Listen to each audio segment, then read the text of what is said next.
From the look alone, the two gimbals are pretty different. The Ronin-M is a lot bigger and requires both hands for most kind of shots.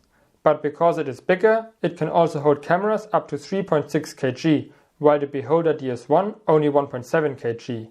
Yes, I am aware that my mirrorless cameras are pretty light for such a big gimbal, but it is not only about the maximum weight limit. The DS1 can only balance certain camera and lens combinations. While a camera plus lens might have a lower weight than 1.7 kg, it still can't be balanced properly. On the Ronin-M, pretty much any camera plus lens combination can be carried without problems, as long as it doesn't exceed the weight limit.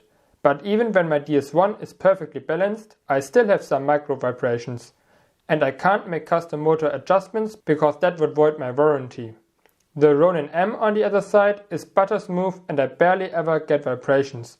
In fact, this is one of the few shots where I could notice some vibrations. Not sure what exactly went wrong. On the DS1 I find it very hard to make smooth turns. On the Ronin-M I find it a lot easier. But the big size also has its downsides. I can easily put my DS1 into the camera bag. But look at that case for the Ronin. And not only is the case big, whenever you want to use the gimbal, you first have to assemble it, what always takes a few minutes. And if you still have to balance the camera, you have to take the stand out. The stand is anyway required because you can't just lay the Ronin on the ground, as I can with the DS1. Also, reviewing my footage on the camera is pretty hard because there's no position how you can hold the gimbal comfortably and have a clear look on the screen. This makes a second monitor almost a must.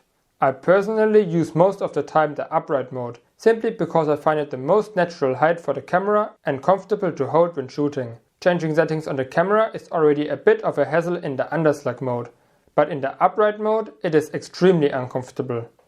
There is no assembly needed for the DS1. When the gimbal is still balanced from the last time using it, I only have to balance the front and back and start shooting. Changing settings on the camera is never a problem, and reviewing shots as well. Especially when filming in public space, it is always better to stay as invisible as possible. Already with my DS1 I experienced people asking me, "Did you just film me?"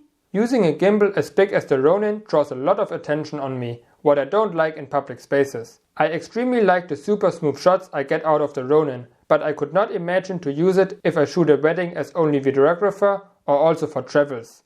It is big and bulky and not flexible because it always takes time to assemble and demount. It, however, certainly is great for planned shootings where I have enough time to set it up, where I don't have to carry it so far, and where it doesn't matter that it is so noticeable.